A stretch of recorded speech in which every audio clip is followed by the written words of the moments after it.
आज मैं आपको एक मज़ेदार कहानी सुनाने जा रही हूँ। बहुत समय पहले की बात है। एक छोटी सी गांव में दो मित्र रहते थे। गांव हरा भरा था और शांतिपूर्ण। वहाँ की मिट्टी उपजाऊ थी। लोग सीधे साधे और मेहनती थे। राजा इस गांव का सबसे अमीर व्यक्ति था। उसके पास अनगिनत संपत्ति थी। एक बड़ी ही हवेली, कई खेत और सबसे अच्छी गाड़ी। उसकी हवेली गांव में सबसे ऊंची थी और सबके बगीचे में सुंदर सुंदर फूल खिले थे। हर कोई राजा की अमीरी से प्रभावित था और उसे सम्मान की दृष्टि से देखता था। वहीं दूसरी ओर रघु था। रघु बहुत गरीब था।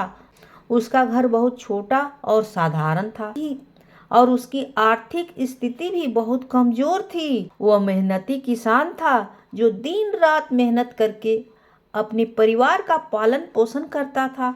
उसके पास धन दौलत नहीं थी, लेकिन उसके पास एक बहुत बड़ा दिल था जो प्रेम और सच्चाई से भरा हुआ था।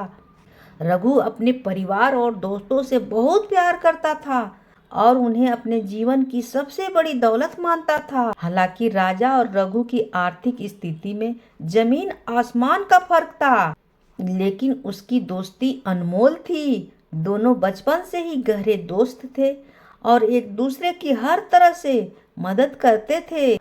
राजा अपनी संपत्ति के कारण कभी भी अहंकार नहीं किया और रघु अपनी गरीबी के कारण कभी निराश नहीं हुआ।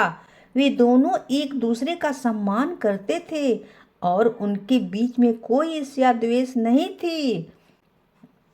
एक दिन राजा ने सोचा कि वो अपने दोस्त रघु को अपने घर बुलाएगा और उसे अपनी नई संपत्ति दिखाएगा। उसने रघु को अपने घर आने का निमंत्रण दिया और रघु खुशी खुशी वहां पहुंच गया। जैसे ही रघु ने राजा की हवेली देखी, वह चकित रह गया। हवेली का हर कोना सुंदर था। दीवारों पर महंगे चित्र लगे थे, फर्श पर कीमती कालीन बिछे थे और चारों ओर कीमती सजावट वस्तुएं रखी हुई थी। राजा ने उसे अपने बगीचे में चलने का न्योता दिया, जहां तरह तरह के फूल खिले थे और वहां की हवा में ताजगी का एहसास था।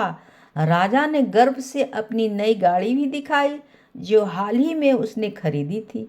वह गाड़ी चमकती हुई थी और उसकी तकनीक भी अत्याधुनिक थी। रघु ने राजा की सारी संपत्ति और शोहरत देखकर मुस्कुराया।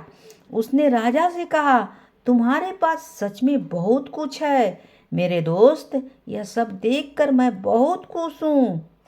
यह सुनकर राजा भी मुस्कुराते हुए पूछा, रघु, तुम्हारे पास क्या है जो तुम्हें इतना खुश रखता है? तुम्हारे पास तो ये सब चीजें नहीं है, फिर भी तुम हमेशा संतुष्ट और खुश रहते हो। रघु ने गंभीरता से जवाब दिया, मेरे पास सच्चे दोस्त हैं और एक प्यार करने वाला परिवार है। यह सब मेरे लिए दुनिया की सबसे बड़ी दौलत है। इनकी बदौलत मैं बहुत खुश और संतुष्ट रहता हूँ। मेरे पास धन दौलत नहीं है, लेकिन मेरा दिल सच्चे प्रेम और संतोष से भरा हुआ है। राजा ने रघु के शब्दों को गंभीरता से सुना और गहराई से सोचने लगा। उसने सोचा कि उसके पास धन तो बहुत है, लेकिन फिर भी वह खुश क्यों नहीं है? क्यों उसे हमेशा कुछ और पाने की लालसा रहती है?